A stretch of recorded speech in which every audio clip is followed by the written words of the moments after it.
Hello friends, welcome to my channel study for you. So guys, जैसा कि आज जो आपका एसएससी जेई का जो है 28 अक्टूबर का प्रथम पाली का एग्ज़ाम हो गया दोस्तों, जिसका जो है मैं आपको बिल्कुल 100% एक्यूरेट आंसर के साथ जो है इस वीडियो में बताऊंगा। और आपको ये भी बता दूं कि आज जो आपका पेपर का लेवल आया था वो ज़्यादा टफ भी नहीं आया था और ज़्यादा इजी भी नहीं आया था। यानी आप बोल सकते हैं आज जो आपका पेपर का लेवल रहा था वो आपका मॉडरेट लेवल का रहा था। आप इजीली जो दोस्तों 150 प्लस क्वेश्चन जो है अटेम्प्ट करके आ सकते थे। बस आपको जो है टाइम मैनेजमेंट का ध्यान देना था। तो देख लेते हैं कि किस प्रकार के जो आज आपके प्रथम पाली के एग्ज़ाम में क्वेश्चंस पूछे गए हैं। उससे पहले एक बात और दोस्तों कि जिन्होंने भी अगर चैनल को सब्सक्राइब नहीं किया है तो एसएससी से रिलेटेड पल पल की अपडेट के लिए जो है चैनल को सब्सक्राइब ज़रूर कर दीजिएगा। और बगल में ही आपको एक बेल आइकन यानी घंटे का निशान भी दिख रहा होगा, तो आप उसे भी जो ज़रूर प्रेस कर दीजिएगा। तो चलिए वीडियो को स्टार्ट करते हैं। तो आज का जो आपका पहला क्वेश्चन आया था दोस्तों कि अर्थशास्त्र का जो है नोबेल पुरस्कार 2019 में किसे दिया गया है। तो देखिए, अर्थशास्त्र के क्षेत्र में जो है नोबेल पुरस्कार 2019 में 3 व्यक्तियों को दिया गया है। पहले व्यक्ति जो थे वो माइकल क्रेमर को दिया गया था, दूसरे जो थे वो अभिजीत बनर्जी को दिया गया था और तीसरे जो थे वो स्टड डेफ्लो को दिया गया था। तो आपके ऑप्शन में जो था वो अभिजीत बनर्जी दिया हुआ था। तो अभिजीत बनर्जी जो आपका यहाँ पे करेक्ट आंसर हो जाएगा। बात कर ले दोस्तों, अभिजीत बनर्जी जो है ये भारतीय मूल के जो अमेरिकी अर्थशास्त्री हैं, तो ये भी आपको याद रखना है। नेक्स्ट क्वेश्चन आपका है तो दोस्तों कि पशुपालन जो है ये किस लिस्ट में आता है। तो देखिए, पशुपालन जो है ये आपका राज्य सूची के अंतर्गत आता है। तो राज्य सूची जो आपका यहाँ पे करेक्ट आंसर हो जाता। बात कर ले संघ सूची के बारे में दोस्तों, तो संघ सूची जो होता है वो अनुसूची 7 की सूची 1 को जो है संघ सूची कहा जाता है और सूची 2 को जो है राज्य सूची कहा जाता है और सूची 3 को जो है वो समवर्ती सूची कहा जाता है। तो ये भी आपको याद रखना है। नेक्स्ट आपका है तो दोस्तों कि a century is not enough, ये जो है किसकी आत्मकथा है। तो देखिए, ये जो सेंचुरी इज़ नॉट इनफ है ये सौरभ गांगुली की आत्मकथा है। तो सौरभ गांगुली जो आपका यहाँ पे करेक्ट आंसर हो जाएगा। इस बुक का जो प्रकाशन है ये 24 फरवरी 2018 में किया गया था। तो ये भी आपको याद रखना है। और प्लेइंग इट माई वे, यहाँ से भी जो आपके क्वेश्चंस पूछे जाते हैं। तो प्लेइंग इट माई वे जो आत्मकथा है ये सचिन तेंदुलकर की आत्मकथा है और इस पुस्तक को जो लिखे थे ये बोरिया मजूमदार और सचिन तेंदुलकर दोनों ने मिलकर इसे लिखा था। तो ये भी आपको याद रखना है। और बीवीएस लक्ष्मण की आत्मकथा अगर पूछी जाए कि ये जो 281 एंड बियॉन्ड ये जो किसकी आत्मकथा है, तो ये बीवीएस लक्ष्मण की आत्मकथा है। बात कर ले गेम चेंजर के बारे में, तो ये क्वेश्चन भी आपसे पूछा जाता है कि गेम चेंजर जो ये किसकी आत्मकथा है, तो ये शाहिद अफरीदी की आत्मकथा है। तो ये भी आपको याद रखना है। नेक्स्ट क्वेश्चन आपका है था दोस्तों कि मूर्खों का सोना जो है ये किसे कहा जाता है। तो देखिए, मूर्खों का जो सोना है ये आयरन सल्फाइड, जिसका फॉर्मूला जो होता है वो FeS2 होता है, ठीक है। तो आयरन सल्फाइड को जो है मूर्खों का सोना कहा जाता है। तो आयरन सल्फाइड जो आपका यहाँ पे करेक्ट आंसर हो जाएगा। और इसका एक और नाम है दोस्तों आयरन पायराइट, इसे जो आयरन पायराइट भी बोला जाता है। तो ये भी आपको याद रखना है। कभी कभी ऑप्शन में जो आयरन पायराइट भी दे देता है, तो ये आपको याद रखना है। नेक्स्ट क्वेश्चन आपका था दोस्तों कि आईसीसी ने जो है हाल ही में किसे पहली महिला मैच रेफरी बनाया है। तो देखिए, आईसीसी ने हाल ही में जो है पहली महिला जो मैच रेफरी बनी है ये आपका भारत की GS लक्ष्मी बनी है। तो GS लक्ष्मी जो आपका यहाँ पे करेक्ट आंसर हो जाएगा। बात कर ले दोस्तों कि क्रिकेट के इतिहास में ऐसा पहली बार हुआ है जब कोई महिला जो है मैच रेफरी बनी है। तो ये इंपॉर्टेंट क्वेश्चन इसलिए भी बन जाता है। तो GS लक्ष्मी जो आपका यहाँ पे करेक्ट आंसर हो जाता। नेक्स्ट क्वेश्चन आपका यहाँ पे आया था दोस्तों कि अली वर्दी खान के बाद जो है बंगाल के नवाब कौन थे। तो देखिए, अली वर्दी खान के बाद जो बंगाल के नवाब बने थे ये सिराजुद्दौला बने थे। तो सिराजुद्दौला जो आपका यहाँ पे करेक्ट आंसर हो जाएगा। बात कर ले अली वर्दी का जो शासनकाल रहा था वो आपका 1740 से 1756 तक रहा था, ठीक है। यानी 1756 के बाद आपका जो है पूछा गया था। तो सिराजुद्दौला आपका यहाँ पे करेक्ट आंसर हो जाएगा। और इनका जो कार्यकाल रहा था वो मात्र 1 साल का ही रहा था। नेक्स्ट क्वेश्चन आपका था दोस्तों कि ज्ञानपीठ पुरस्कार की जो शुरुआत है ये कब हुई थी। तो देखिए, ज्ञानपीठ पुरस्कार की जो शुरुआत है ये 1965 में किया गया था। तो 1965 में जो आपका यहाँ पे करेक्ट आंसर हो जाएगा। और सबसे पहले जो ज्ञानपीठ पुरस्कार पाने वाले व्यक्ति थे ये जी शंकरा कुरूप थे। इन्हें जो मलयालम भाषा के लिए ये ज्ञानपीठ पुरस्कार दिया गया था। तो ये आपको याद रखना है कि प्रथम जो है ज्ञानपीठ पुरस्कार पाने वाले व्यक्ति कौन थे, तो जी शंकरा कुरूप थे, ठीक है।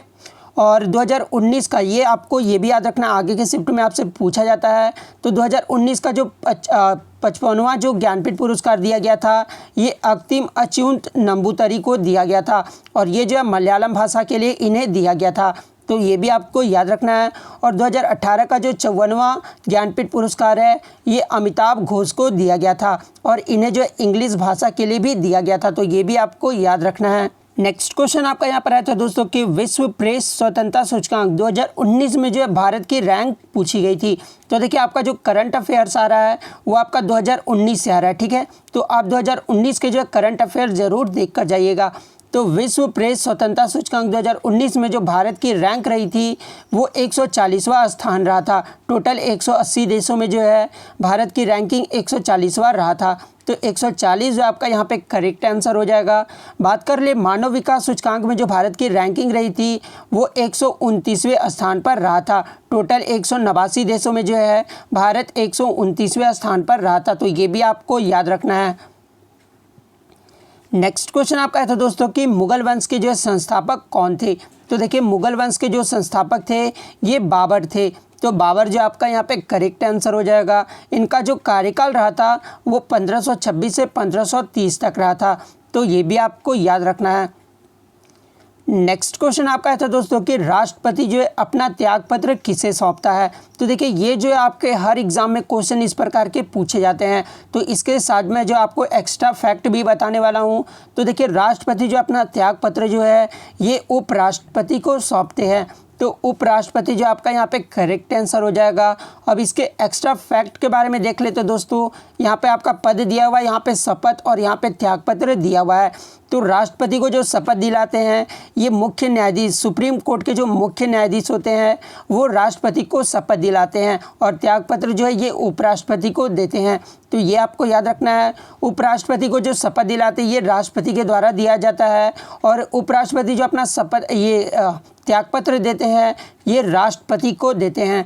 तो ये भी आपको याद रखना है। उसी तरह जो प्रधानमंत्री होते हैं उनको जो शपथ दिलाते हैं वो राष्ट्रपति दिलाते हैं और प्रधानमंत्री जो अपना त्यागपत्र है ये अपना राष्ट्रपति को देते हैं। बात कर ले मुख्य न्यायाधीश की, तो मुख्य न्यायाधीश को जो शपथ दिलाते हैं ये राष्ट्रपति के द्वारा दिलाया जाता है और ये जो मुख्य न्यायाधीश होते हैं ये अपना त्यागपत्र जो है ये राष्ट्रपति को देते हैं।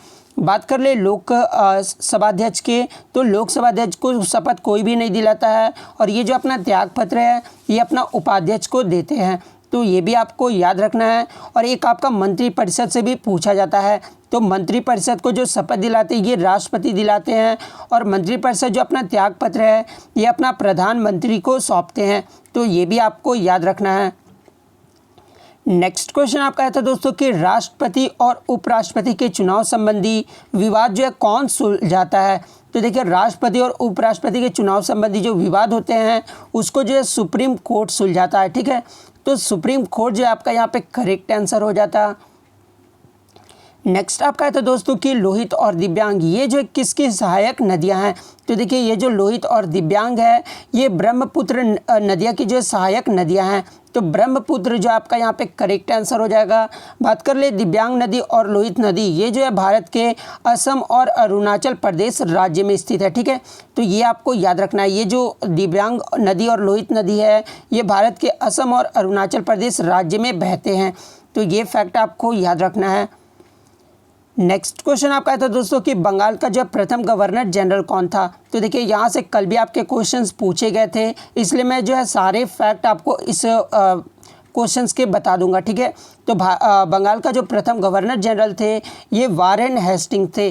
तो वारेन हेस्टिंग जो आपका यहाँ पे करेक्ट आंसर हो जाएगा। बात कर ले बंगाल का जो प्रथम गवर्नर कौन थे, तो ये रॉबर्ट क्लाइव थे। तो ये भी आपको याद रखना है। बंगाल का प्रथम गवर्नर जनरल अगर पूछा जाए तो फिर हेस्टिंग आपका जो है करेक्ट आंसर हो जाएगा। भारत का जो प्रथम गवर्नर जनरल अगर पूछा जाए कि कौन थे, तो देखिए भारत का जो प्रथम गवर्नर जनरल थे वो विलियम बेंटिंक थे, ठीक है। तो ये भी आपको याद रखना है। ये जो बंगाल का प्रथम गवर्नर जनरल जो थे वो हेस्टिंग्स थे और भारत का जो प्रथम गवर्नर जनरल थे ये विलियम बेंटिंक थे। बात कर ले स्वतंत्र भारत का जो है प्रथम गवर्नर जनरल कौन थे, तो स्वतंत्र भारत का जो प्रथम गवर्नर जनरल थे ये माउंट बेटन थे, ठीक है। और स्वतंत्र भारत का जो प्रथम भारतीय गवर्नर जनरल कौन थे, तो ये सी राजगोपालाचारी थे। तो ये भी आपको याद रखना है। इस क्वेश्चन में आपको कंफ्यूज बिल्कुल भी नहीं होना है। नेक्स्ट क्वेश्चन आपका है तो दोस्तों कि यूनेस्को वर्ल्ड हेरिटेज साइट में जो है कुल कितनी साइट है, तो देखिए यूनेस्को वर्ल्ड हेरिटेज साइट में जो टोटल 38 साइट है, तो 38 जो आपका यहाँ पे करेक्ट आंसर हो जाता। नेक्स्ट क्वेश्चन आपका यहाँ पर है तो दोस्तों कि विश्व विरासत लिस्ट में जो है कौन सा शहर जोड़ा गया है, तो देखिए हाल ही में अगर पूछा गया होगा तो जयपुर, पिंक सिटी जयपुर को जो है जोड़ा गया, ठीक है। लेकिन अगर ऑप्शन में आपका अहमदाबाद, हैदराबाद, श्रीनगर, मुरादाबाद ये ऑप्शन अगर आपका दिया होगा तो अहमदाबाद जो आपका एक करेक्ट आंसर हो जाएगा। आपको बता दें कि अहमदाबाद जो है सूची में प्रवेश करने वाला जो है भारत का पहला शहर बना था, ठीक है। अहमदाबाद को जो 8 जुलाई 2017 को जो है विश्व विरासत शहर के रूप में जो है घोषित किया गया था और ये जो है भारत का पहला शहर बना था। तो अहमदाबाद जो है आपका यहाँ पे करेक्ट आंसर हो जाएगा। और यदि अगर हाल ही में आपका पूछा गया होगा कि विरासत लिस्ट में जो है कौन सा शहर को जोड़ा गया है, तो ये पिंक सिटी जयपुर को जो है जोड़ा गया, तो ये भी आपको याद रखना है। नेक्स्ट क्वेश्चन आपका था दोस्तों कि टीपू सुल्तान के बाद जो है मैसूर पर किस वंश ने शासन किया था, तो देखिए टीपू सुल्तान के बाद जो मैसूर पर वंश ने शासन किया था ये अडेयर राजवंश ने शासन किया था। तो ओडेयर राजवंश जो आपका यहाँ पे करेक्ट आंसर हो जाएगा। बात कर ले इनके कार्यकाल की दोस्तों, तो इनका जो शासन काल रहा था वो 1799 से 1947 तक रहा था। जब भारत आज़ाद हुआ था तब तक इनका जो है शासन काल रहा था। बात कर ले राजवंश की स्थापना जो है ओडेयर राजवंश की जो स्थापना ये किसने की थी, तो ये 1399 में जो है यदुराया वोडेयर ने की थी, ठीक है। तो इनका आपको जो है स्थापना भी याद रखना कि किसने किया था, तो यदुराया तोडेयार ने किया था। और कब किया था, तो 1399 ईस्वी में किया था। तो ये भी आपको याद रखना है। और टीपू सुल्तान की जो शासन विधि रही थी वो 1782 से 1799 तक रहा था। तो ये भी आपको याद रखना है। नेक्स्ट आपका था कि उच्चतम न्यायालय की स्थापना और गठन किस अनुच्छेद में वर्णित है, तो देखिए उच्चतम न्यायालय की जो स्थापना और गठन जो अनुच्छेद में वर्णित है ये अनुच्छेद 124 में इसका वर्णन किया गया है। तो अनुच्छेद 124 जो आपका यहाँ पे करेक्ट आंसर हो जाएगा। नेक्स्ट क्वेश्चन आपका यहाँ पर आया तो दोस्तों कि मड़ई त्यौहार जो ये किस प्रदेश का आदिवासी त्यौहार है, तो ये देखिए मड़ई जो त्यौहार है ये आपका छत्तीसगढ़ का एक त्यौहार है जो आदिवासियों का त्यौहार है। तो छत्तीसगढ़ जो आपका यहाँ पे करेक्ट आंसर हो जाता। नेक्स्ट क्वेश्चन आपका आया था दोस्तों कि सालाबाई की संधि किस किस के बीच और कब हुई थी, तो देखिए ये जो सालाबाई की संधि हुई थी ये 17 मई 1782 ईस्वी को हुआ था। और किसके किसके बीच हुआ था, तो ये अंग्रेज़ों और मराठों के बीच लड़ा गया था। तो 1782 जो आपका यहाँ पे करेक्ट आंसर हो जाता। तो इतने क्वेश्चन जो है मुझे आज फर्स्ट शिफ्ट के मिले दोस्तों। यदि आप एग्ज़ाम देकर आए तो अपने जो क्वेश्चन है वो आप कमेंट करके बता सकते हैं। तो अगर वीडियो अच्छी लगी हो तो वीडियो को जो लाइक करना बिल्कुल भी मत भूलिएगा। और अगर चैनल पर नए तो चैनल को सब्सक्राइब करके जो है बेल आइकन को ज़रूर प्रेस कर दीजिएगा। तो मिलते हैं नेक्स्ट वीडियो में, तब तक thank you, all the best.